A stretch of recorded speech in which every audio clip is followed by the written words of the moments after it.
Welcome to the FMCG Guys, the podcast that dives into the innovation, strategy, and trends shaping consumer goods and retail in Europe and beyond.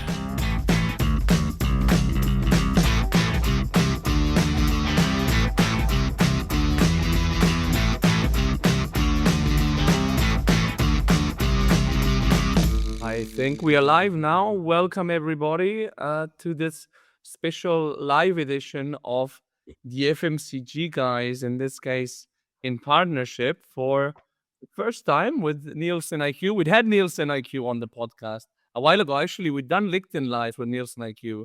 We remember a while ago, but we're back to speak about one of the, I don't know if we would say Eldorados of the industry, one of the big debates we have up there, definitely a source of controversy, also desire. So what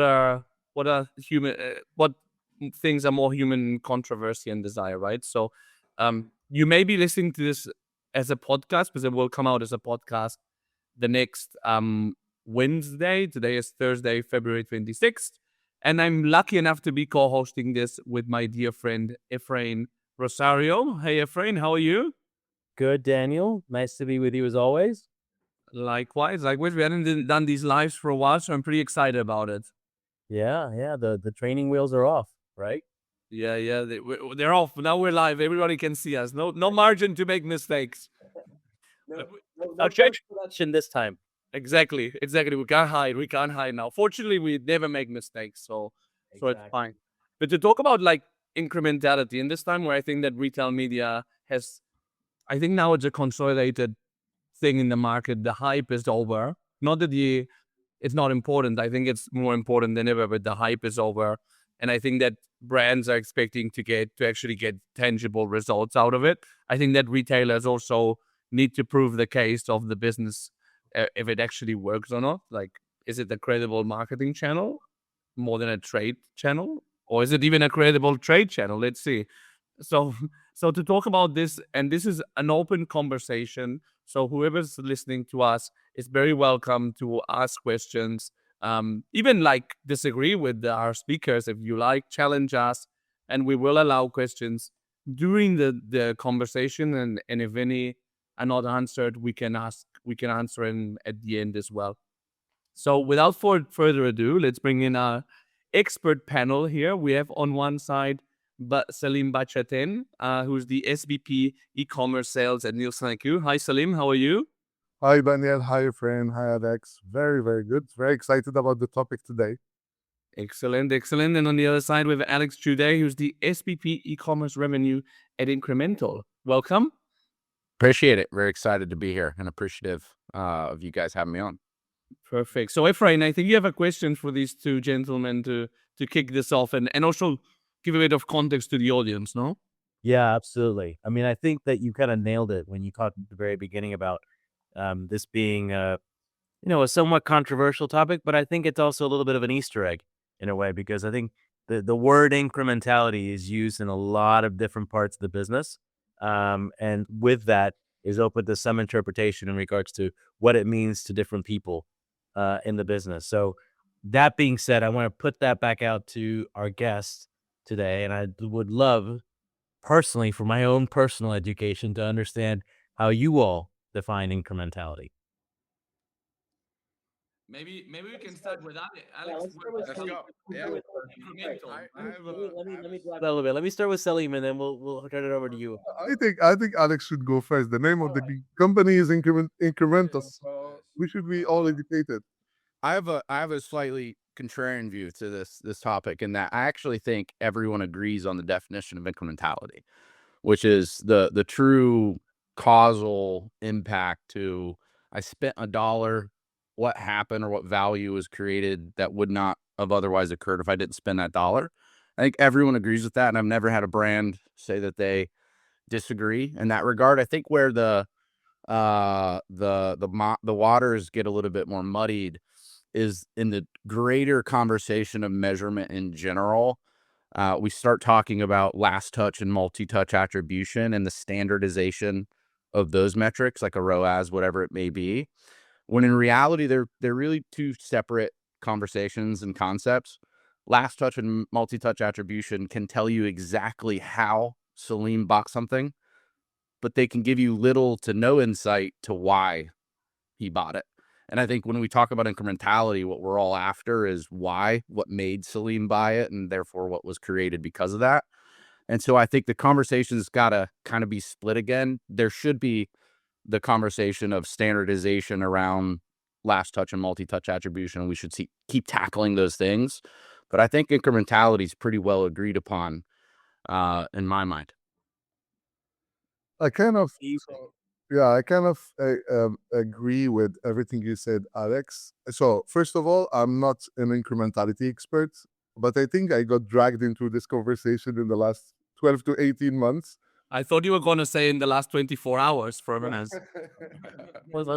He stayed at a Holiday Inn Express last night. And the reason is, like, if you want to do incrementality analysis, you need data. And I think that's so my expertise is around data. And I think what I've been obsessed about in the last 5-6 years is around like accuracy. So of course, like you have different data sets. And I think what incrementality is adding in the market today is more strictness on how we look at the data. What are we ingesting? Because like whatever analysis you do on incrementality is pretty reliant on how accurate. So, Alex was talking about the touch points and so on and so forth. You have to feed it with data that is accurate. So I got dragged into this topic, and now I feel like a little bit heard more on everything I was saying in the last 5-6 years.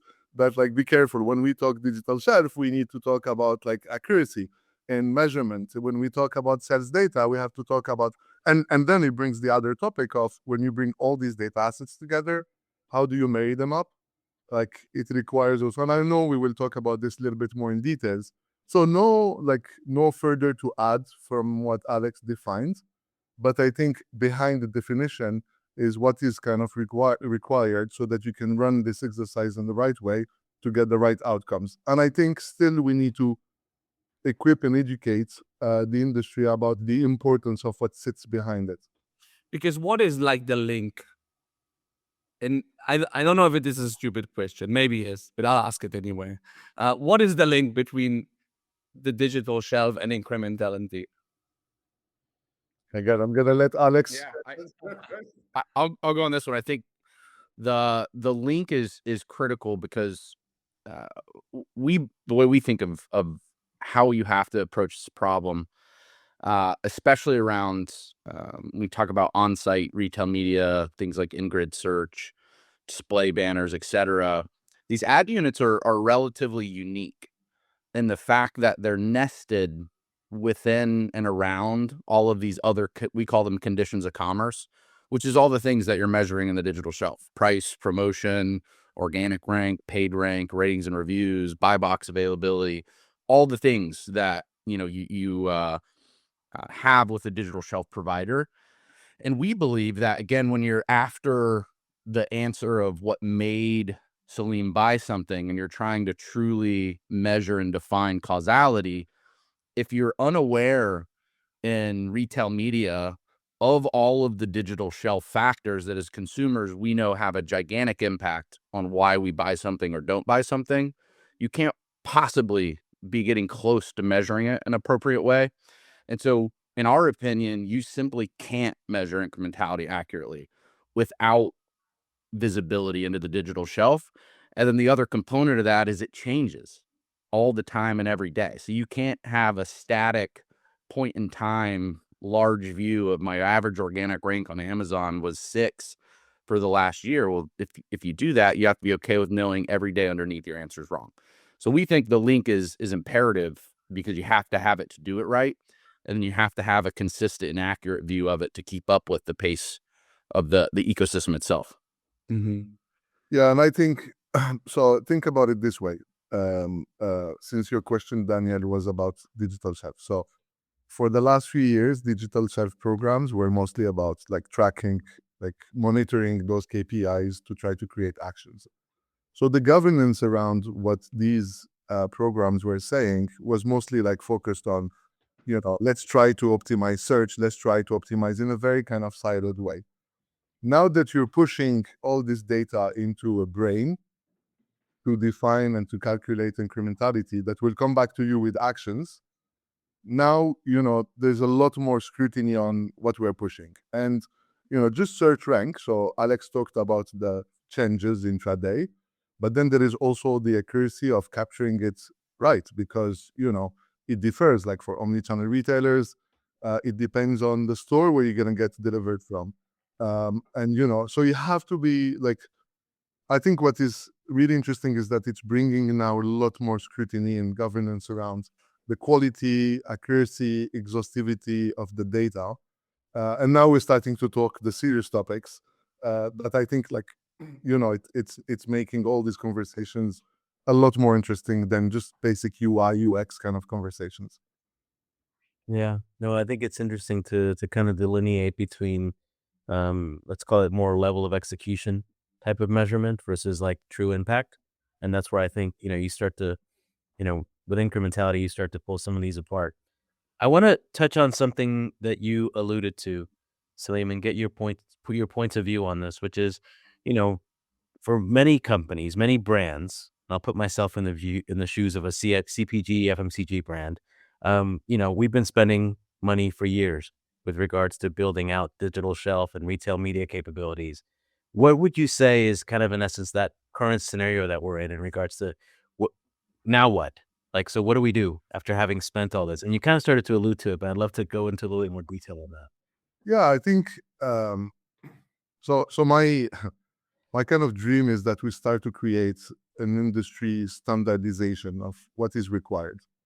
I think this is like incredibly, I think in retail media, proper retail media, there is like the IAB kind of standards on how to measure some of the things. But I think in digital shelf, we didn't reach this. Like, okay, what's the minimum frequency I need to get so that it's good enough for me to trust?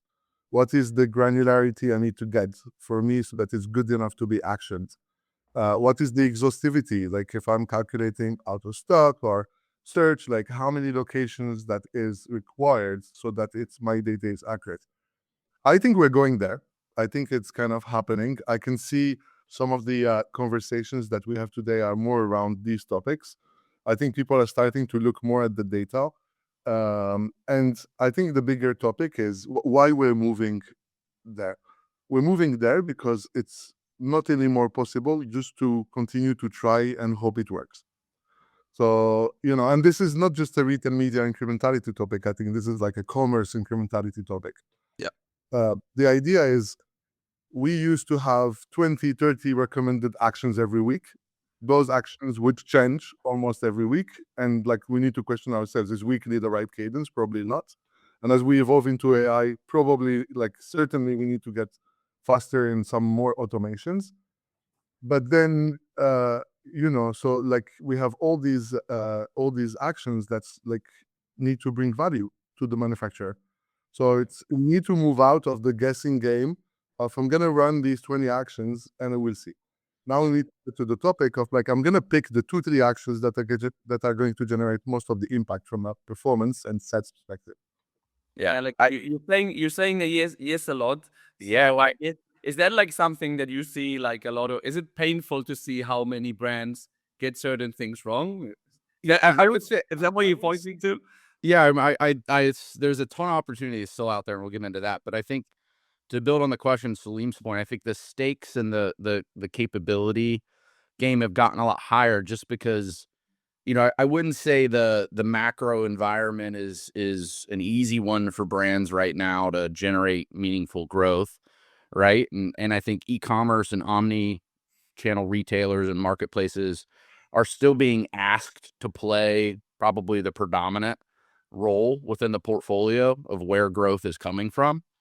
And I think with that, the natural CAGR of these marketplaces and these dynamics has slowed quite a bit, right? Gone are the days where Amazon was giving you 40, 50, 60% every year. Now you're maybe single high digits, maybe you're in a good category and you're in low double digits, but your role is still critical. Like you are still being asked to be the growth driver in the company. And now we're at the point where you have to get the most you can out of the levers you have to pull. And that's what Salim articulated is like, yes, in the past, like it was very generalized and we knew we needed to do these things better, but as long as you did them in an okay way, you got there. Today, you have to do them very well, and you have to have a very high level of execution and a really deep understanding of every single lever. And that's where I think most brands are kind of challenged with, which is like, what do I do to get my 10, 12 points of growth this year? Like, what lever do I really have? And you got to squeeze every little ounce out of what existing capabilities are. And then we have to find the new ones. And so I think that's where the pressure exists for brands based on the last 5, 6 years, but they're still being asked to play a really significant role with less levers. Yeah, I feel like seeing it from the sidelines, I think that from 2013 to 2019, which were the years which 2013, around that time, brands were like, okay, so the CPG, FMCG brands, they were like, okay, the way that we're going to go online is not through doing our own direct-to-consumer things, which now sounds ridiculous, but at the time it was part of the debate. We're going to go through third-party retailers, Amazon, Walmart, Tesco, etc.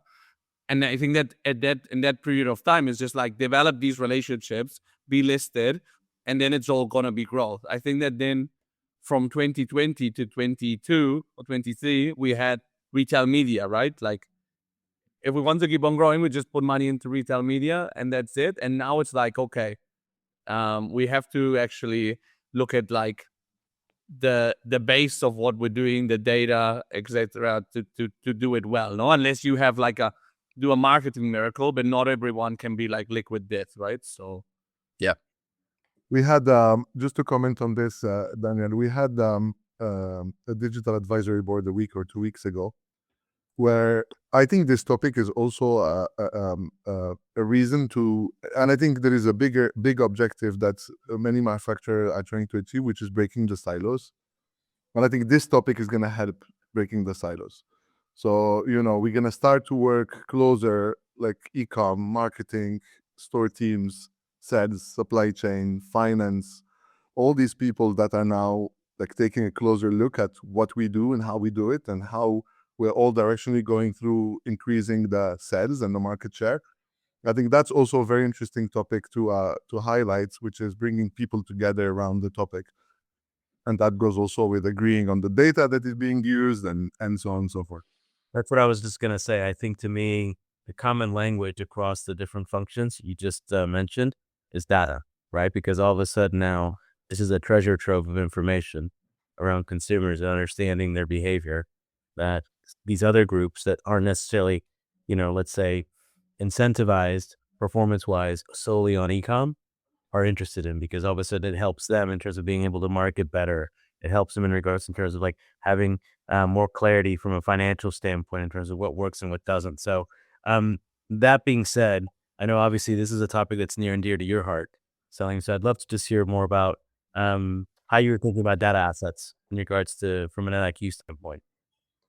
So, I mean, like this is a very broader view. I agree with you on the data being the enabler of that exercise of bringing people together. And that goes back to the accuracy point. As soon as you put two people that agree that this is the right measurement of this story, then they can start to work together in the same direction. So yeah, I think there are multiple topics. So there is the topic of trusting the data. Then there is the topic of the data needs to be strong enough and cross-referenceable, if I may say. So you need to believe that you can bring everything in one side, and I'm sure Alex would have a view on this, and connect the dots together. Because if your data is siloed, there's no chance your people will not be siloed.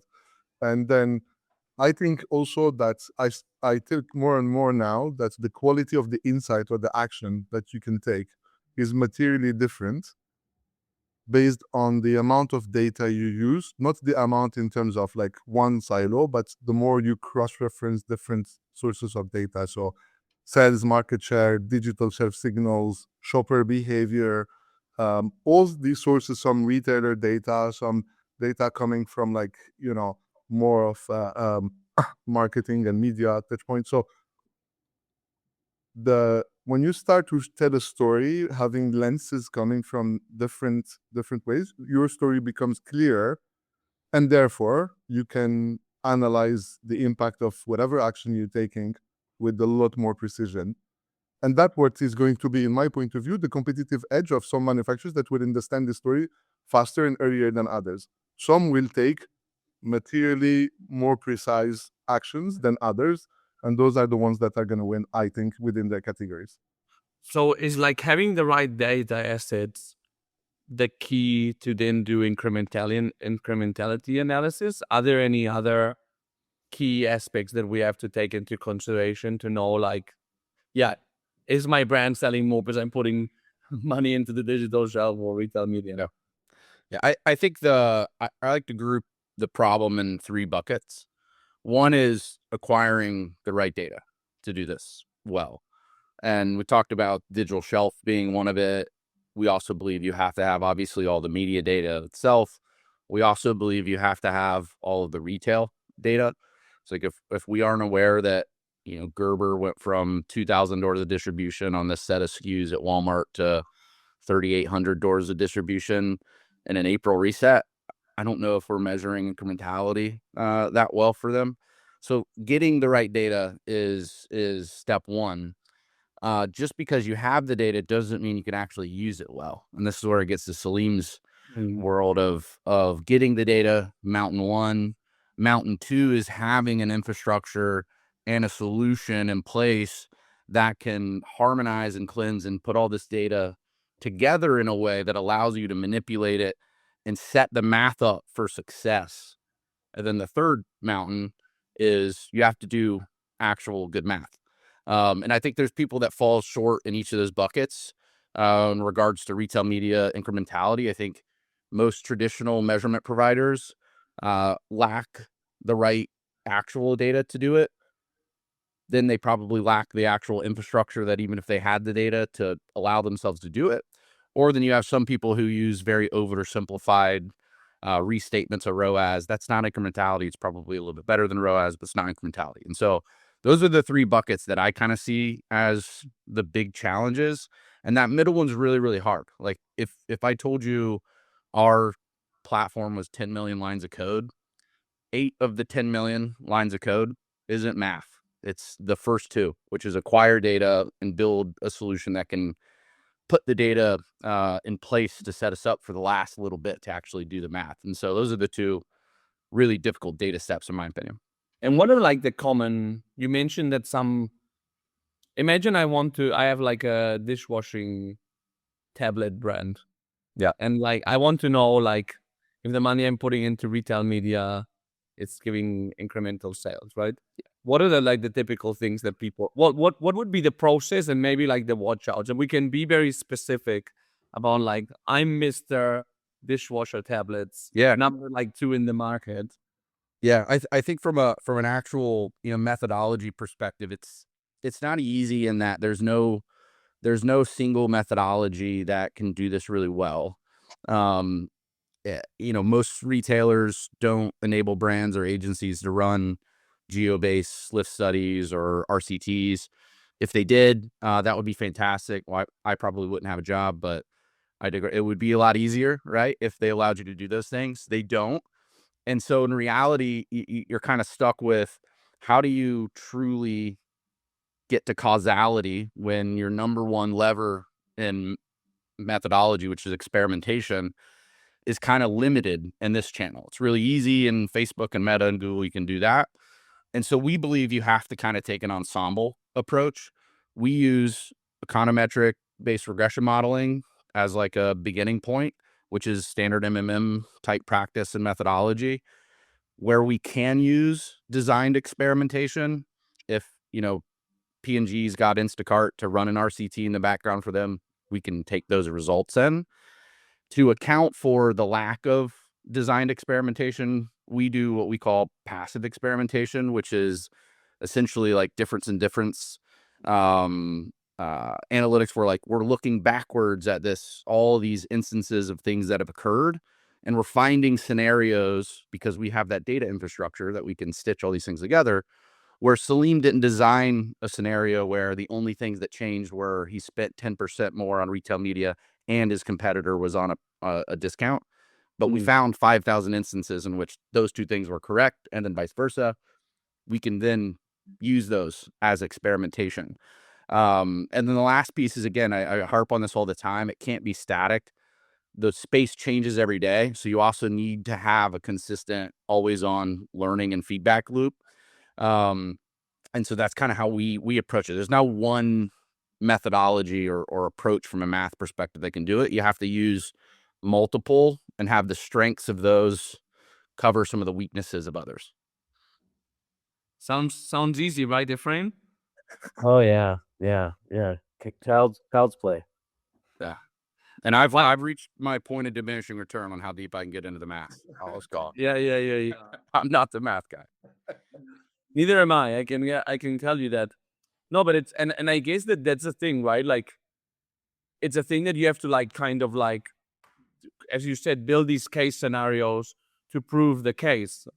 And I guess that it doesn't make sense to do all these iterations if you don't have like the right data. No, if like you're wanting to test Walmart data of like how my brand is performing in all these territories and you're only assessing like a couple of supermarkets, I guess that unless you're very lucky to get the right supermarket, maybe an Ohio supermarket. It's impossible. It's impossible. So as soon as you start to talk about omni-channel, then the story becomes very complex. Same product, same keywords, different locations, different ranking.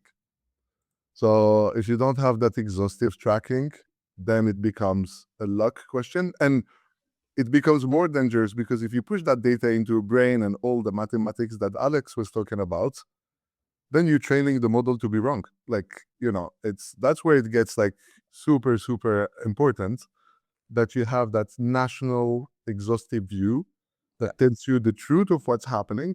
And then obviously you start to trust the model a lot more because, models are intelligent as long as you give them breadth, accuracy, and size, like historical data, so that they know what they're doing. And I think this is really a critical point. And for omnichannel is even harder than anywhere else.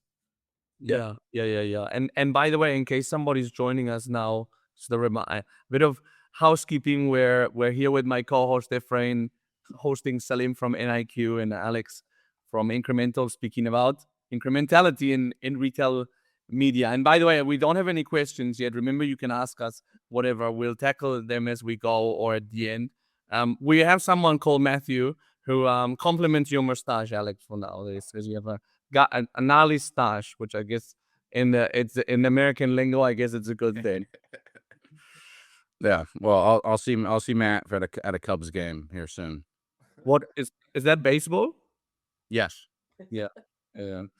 Ephraim, I know. I'm a European, But Ephraim, like, apart from being the co-host of the FMCG guys, you're also an FMCG veteran. I mean, from what the conversation we're having, like, why do you think that with your brand head on incrementality, or knowing that incrementality, or being able to analyze it, why is it important? Well, I mean, I think it's something that has been brought up before, right? So, particularly in a situation where, every dollar, every cent counts, not just within the digital commerce function, but thinking about more broadly in the business, understanding if I have that $1 that Alex was referring to, and I can choose to spend it in trade investment or e-com, or I can also choose to invest it in store, or I can choose to invest it in terms of like internal capability building.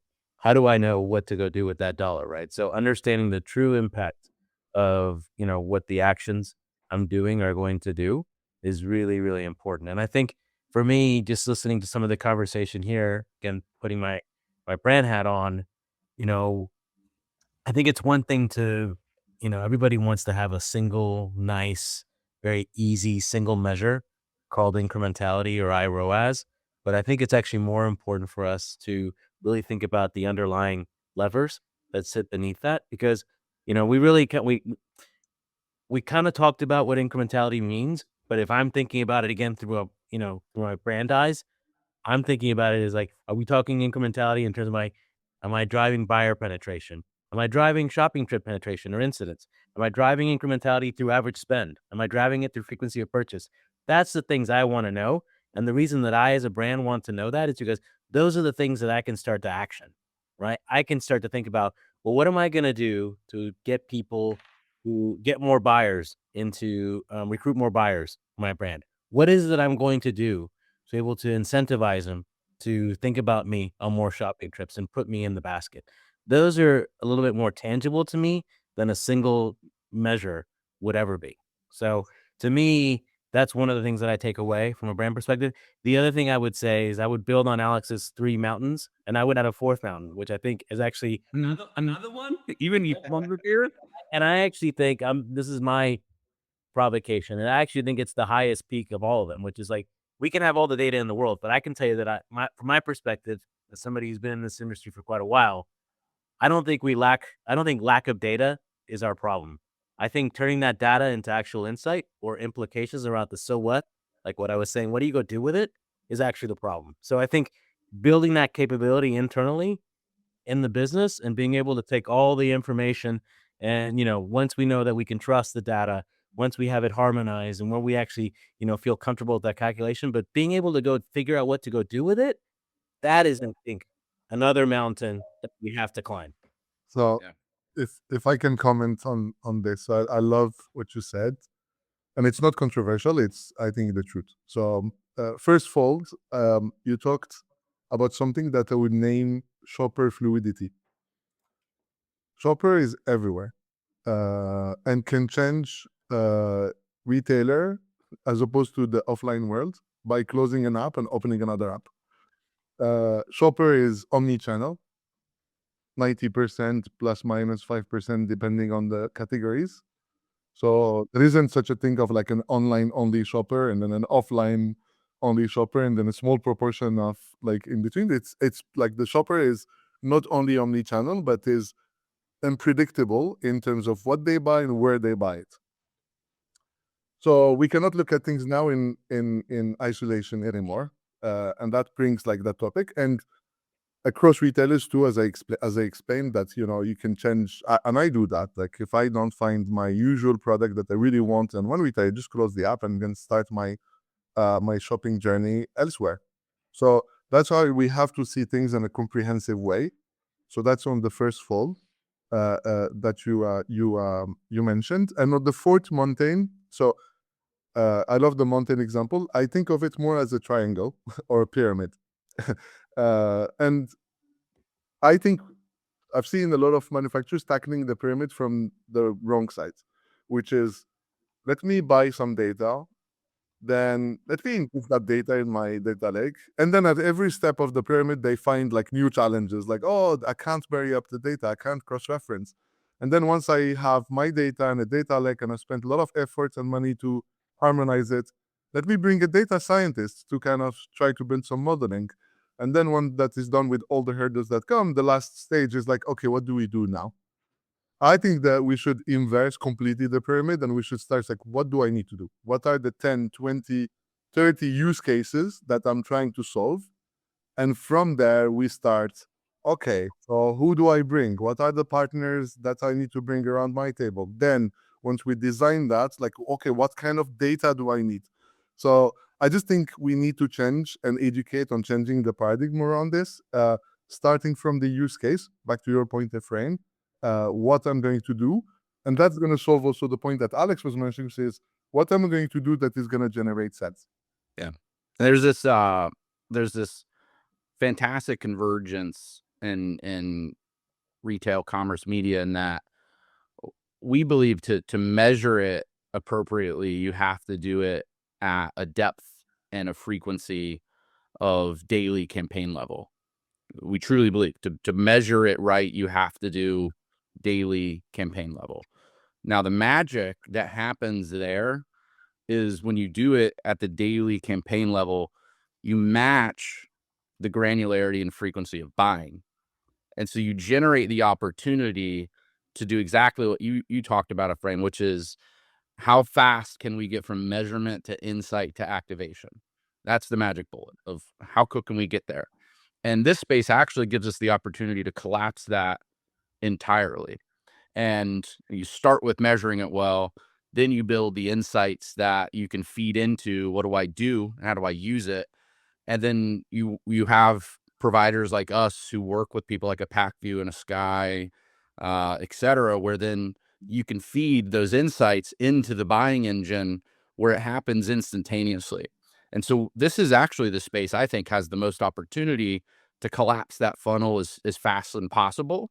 And the opportunity around that is immense, because the question kind of started a little bit around where people are and some of the challenges, because uh, measurement and insight has been completely disjointed from activation in regards to incrementality retail media.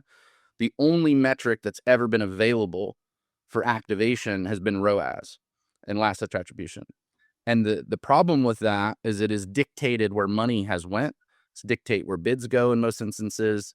And the challenge is that ROAS has zero correlation to incrementality. So we see on average brands have up to 42% of their budget that exists today in the wrong place, simply because ROAS has been driving this last portion of activation.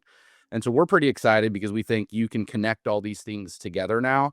And not only can you get a more accurate understanding, you unlock the ability of using it, to your point, Ephraim, and that can generate 10, 20% more sales for these brands with existing retail media dollars. And so the connectivity of measured insight activation, I think, is fascinating in this space specifically, and ready to be unlocked more so than others. Why is ROAS disconnected from incrementality? Yeah, good question. So ROAS, last touch attribution, we'll call it. We won't pick specifically on ROAS. We'll pick on last touch attribution. I don't think ROAS is a bad metric. It's just not. It's not incrementality. It's been asked to play. A lot of people say it's a bad metric, so you wouldn't be the only one. Yeah, it's a decent efficiency metric. It's not an answer, because again, last touch attribution or multi-touch attribution can do a perfect job of telling you how Salim bought something. It doesn't in any way tell you why or what caused him to do that.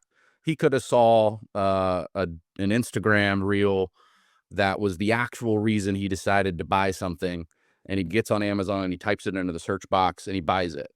Now we could have the debate of if you advertised or your organic presence, whatever it may be, all of those things still deserve some credit, because you had to have the product there. You had to have good ratings and reviews. Amazon had to be able to get it to you in 2 days. But the real driving force of why Salim bought something was this other activity over here.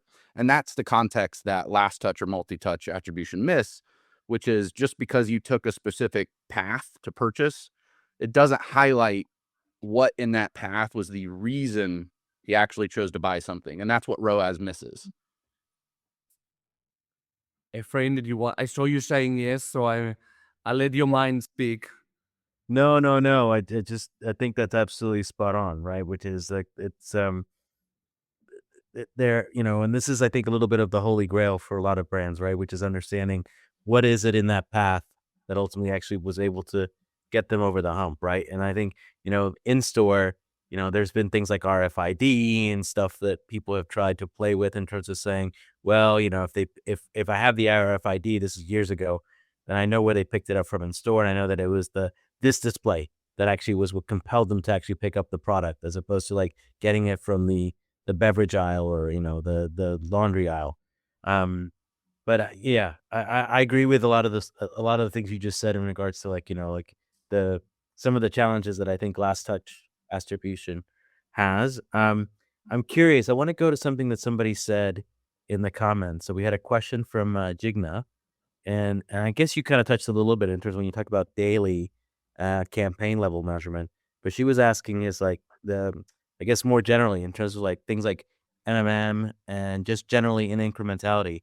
Do we have a point of view on like what's the frequency or the cadence behind that we would recommend for brands to look at?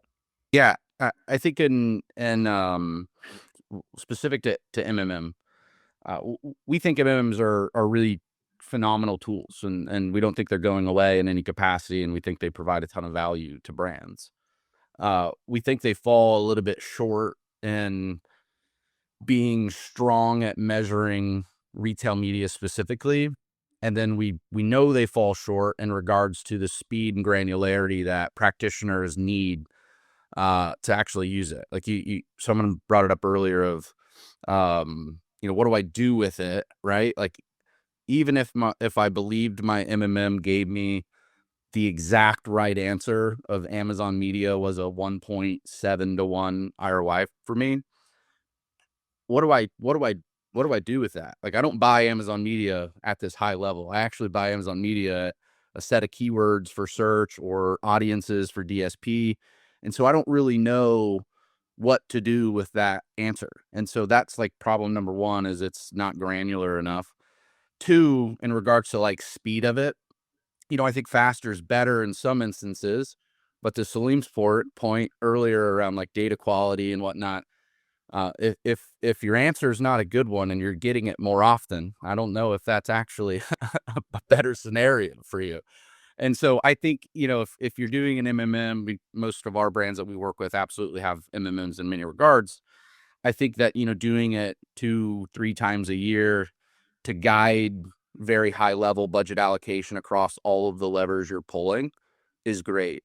I think that speed for MMMs isn't the answer for retail media. I still fundamentally think they approach the problem the wrong way and don't have a lot of the data inputs to do it well. And so I'm not sure speed really solves it for them. But again, I think they're phenomenal tools and will continue to be used. I think as opposed to that, you have the ongoing, if we call it like ongoing MMM, which is like the daily kind of brain that tells you like what you need to do. I think there is a topic, I don't know if we want to cover it today, but there is the addition of AI when it comes to actionability. So now that we talked like the mountains or the pyramids or whatever we want to call them, so once you get the output of, okay, this dollar, you should put it there to maximize output. I think we're going to live very soon in a world where you can start to derive actions quicker thanks to agents and so on and so forth. So I think like the conversation I have now a lot with manufacturers is, yeah, maybe it doesn't exist yet fully as like I'm envisioning it, but it's important to get ready there, like ready to be in that point where like, okay, I have all my tech stack ready. I have my data, I have my governance. I know exactly how to action. Today, I'm limited in the actionability because there is like, okay, we're connected to some of the activation tools. But tomorrow, I think there is going to be an increased competition within the digital shelf. So the ability to make instant actions or as frequently as possible actions, that is going to be, I think, enabled by agents and AI in general. So we all need to get ready for that. But there are steps. It's not going to be like, okay, I'm going to launch a project for this last mile. Otherwise, we go back to the point of the mountains. So there is like a readiness topic, and I think you should, like any manufacturer, should have an assessment, like of how ready they are for kind of more frequent, more agile activation.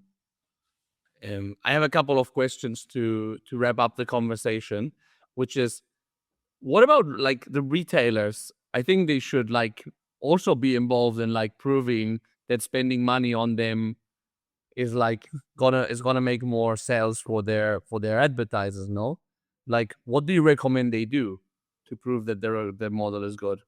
Yeah, I think from the retailer side, the answer is relatively simple. Do they have a motivation to prove it works, or is it better for them to still be like hiding information? Yeah, that's a fun debate. I may choose to not get into. No, I have it. It will come to you, Alex. It will come to you. Don't worry. Yeah, I think on the retailer side of the fence, the biggest thing that they can do is collaborate, right? Like, make the data available to brands, their agencies, and their chosen providers to answer the questions that they have. Is kind of step one. And then step 2 is like continue to innovate and collaborate on the innovative things you are working on. Like there's retailers who are building RCT capabilities and geolift capabilities in their retail media ecosystem to be able to do measurement in many regards. And again, I think collaborating with the brand to help them understand that, because each individual retailer will still never be able to solve the problem of a silo, which is Tide runs a business across hundreds of retailers in the US, not just Walmart. And so Walmart can come out with the greatest possible answer specific to Walmart. There's still a missing puzzle piece for Tide beyond that at that point. And so I think from a retailer perspective, collaboration with brands and their partners is the role to play in many instances, and continue an acronym here. You mentioned an acronym here, RCT. What does that mean? It's like a randomized control. So it's, where you take a group of people who see an ad, a group of people who don't see an ad, and then you compare the results of them. Wasn't that called A/B testing? Or not anymore? Yeah, so it's a similar concept. Okay, got it. And in terms of brands, maybe Salim, you work with brands day in, day out. We know a lot of the same people, I know. And what can they do? Like, or again, what are they doing wrong? I don't know. I won't comment on what they're doing wrong, but like on what can be done. So so what I'm going to share is potentially too conceptual. I think, if like super high level, I think instead of trying to solve a today problem, like, I need incrementality, I need better measurement of incrementality now. That's a question. And a lot of people are trying to solve it. I think if I was a manufacturer today, I would try to think like objectively around next year, next 3 years, next 5 years. What are the building blocks for me to get there? So, and this is the vision I try to share as much as possible, which is it's not going to be perfect today, because we know in e-com, things are not perfect. We are kind of trying to figure out as a manufacturer the world. But there are some pillars that are very important. And in order for me to be, as I was talking, like, to be ready in a world where AI is going to enable faster work, better work, where AI potentially is going to become important in shopper journey, what do I need to do today? Not in a reactive mode, but in a very kind of staged way to get ready for that point of view. And I think this is what we're potentially paying back today, is that not like, now that you have a CFO coming, it's like, before spending this dollar, we need now to be a little bit more careful. I want to know exactly like where do we put this dollar in order to get the best outcome. If we had done the work in the last three years or 1 year or 5 years of, okay, let me build the blocks, data, I need to be structured. I need to start to look at proper data governance. I need to start to, enable those use cases that are important for me. Then adding a layer of incrementality becomes a lot easier, I guess. And I don't know, Alex, you tell me your experience. When you go into a client and you see things that are a lot more organized, it's going to make like the whole work easier. And I guess, this is what I'm trying to kind of explain is, yes, there is the point of like getting that number today that you can show internally, but there is also it's like, how do you get ready for what is going to happen next? And like, how structured is your tech stack? How structured is your data asset? And how thoughtful you are about this, like as part of a proper strategy.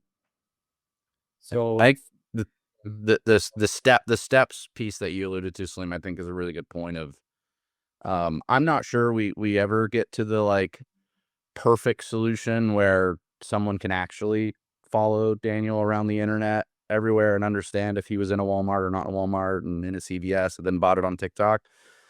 I don't know if we'll ever get there, right? I don't think there's, speaking of incentives, the right incentives for the players that would need to collaborate to do that.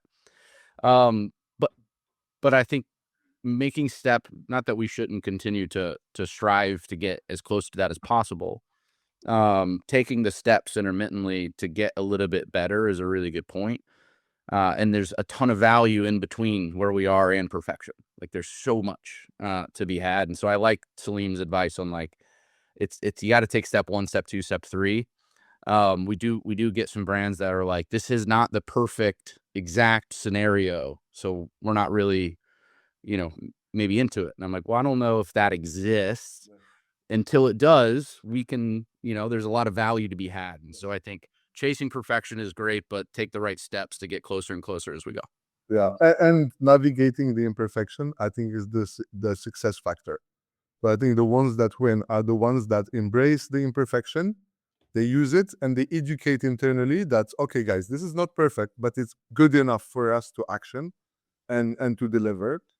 And this is the path to closer to perfection for the next year or 2 years or 3 years or whatever. So I think it's that kind of agile mindset that will help a lot in my point of view. So to wrap up, incrementality, myth or reality?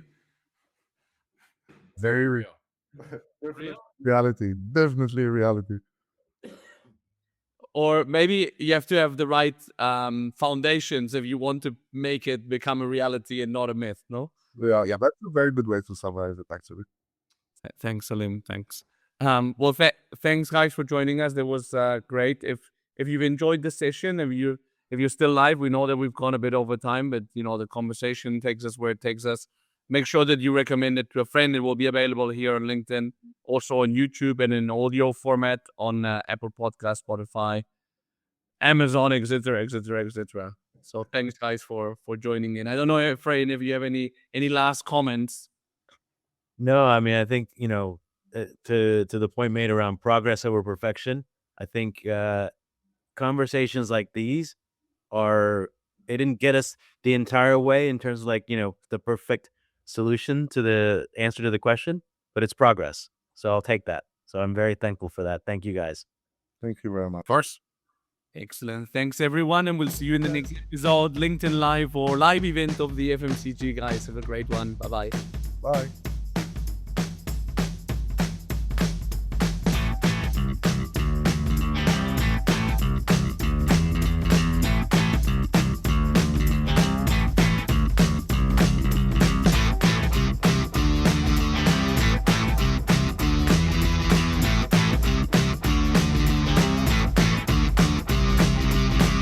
The content in this podcast episode is provided for general informational purposes only.